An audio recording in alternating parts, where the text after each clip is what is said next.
September's jobs report blew well past Wall Street expectations on Friday. It's a show of strength for the U.S. economy. 254,000 jobs were added last month, 100,000 more than were anticipated. The unemployment rate also ticked down slightly to 4.1%. President Biden celebrated the jobs report, calling it good news for American workers and families. Every month, in fact, that Vice President Harris and I have been in office, we've created jobs every single month. The nation has now created 16 million jobs since I've come to office, more jobs created in a single presidential term than any time in American history. CBS News senior business and tech correspondent Jo Ling Kent joins me now. So what does this jobs report say about the health of the U.S. economy? It says that the labor market is doing stronger than originally anticipated. We've been seeing some cooling off. This is the most number of jobs added since March, according to the Labor Department.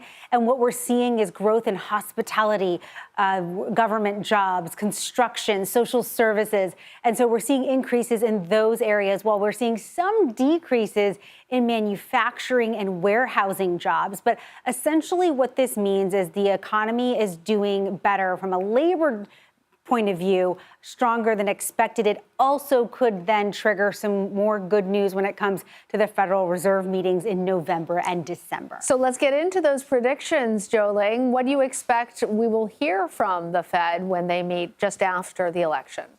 Well, pre-jobs report, Fed Chair Powell had already telegraphed that we could expect probably 2 quarter-point rate cuts in November and December. There was a lot of discussion among economists. Well, what about a more aggressive half-point cut come November? It looks like, given how strong the Labor Department or the labor market looks right now, that the Fed will likely stick to that quarter-point rate cut in November and another one in December. But as we look at this, we have to remember this is one of the last 2 jobs reports going into the election. And so we will get the final jobs report just 4 days before Election Day.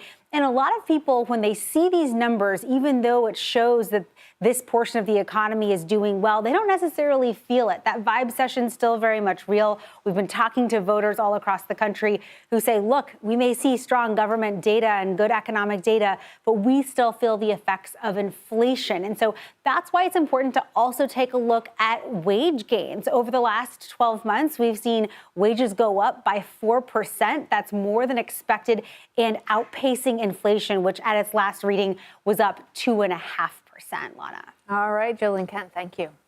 Thanks. I want to bring in now Jared Bernstein. He's the chair of the White House Council of Economic Advisors. Great to have you with us. So our polling shows almost 2/3 of all Americans say the condition of the U.S. economy is bad. That number is starting to go down ever so slightly. But with all these positive economic indicators, why do you think that this sentiment is so prevalent among Americans? Well, as you said, the sentiment is improving, reflecting some of the indicators we've seen in recent days, including, of course, this morning with a jobs report of 254,000. One of the numbers in that report that maybe hasn't gotten enough attention is that wages are up 4% over the past year. That's before adjusting for inflation. But when we last saw inflation, it was coming in at around 2.5%. That means wages, incomes beating inflation. And in fact, real incomes are up about $4,000 since President Biden took office. Now, one of the reasons the sentiment indicators is, as you described them, Lana, is because too many prices are still too high. And we're working hard to push back on that. But those rising real incomes certainly make a real difference in that direction. Well, and you're really hitting what we have heard from people out there across America, that these negative feelings about the economy comes from what they see primarily at the grocery store. Even if wage growth is outpacing inflation right now, prices are not coming down.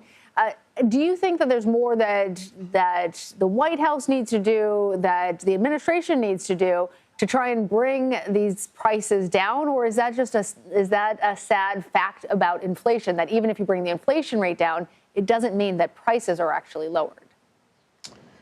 Our agenda to cut costs is ongoing, and it's as important today as it was before we got these great job numbers. It's great to see the economy powering along, and it's great to see consumers spending pretty aggressively. So even with those price dynamics, the fact that incomes are up are helping people get by. You know, the fact that the gas price is $3.18 across the nation this morning. That's 60 cents lower than a year ago. That's breathing room as well. So the answer to your question is, of course, our work is not done, whether it's prescription drugs, health care coverage, housing, child care. We have agendas to significantly lower prices in areas that are so important to family budgets. Now, Congress has to work with us. And one problem we have there is that congressional Republicans have a proposal to raise prices significantly through very aggressive tariffs. Outside estimates suggest that that would raise the costs of consumer goods by about $4,000. So that's moving in the wrong direction. We need Congress to work with us on a cost-lowering agenda. Well, you detailed several things that Americans would like to see prices come down on. And in his statement about the jobs report, President Biden said that there's still a lot of work that needs to be done to help the economy. But the administration really has only about a month until Election Day. How much of this can actually happen given this lame duck period? Well, I think the important place to start there is things that are already happening, things that are in play.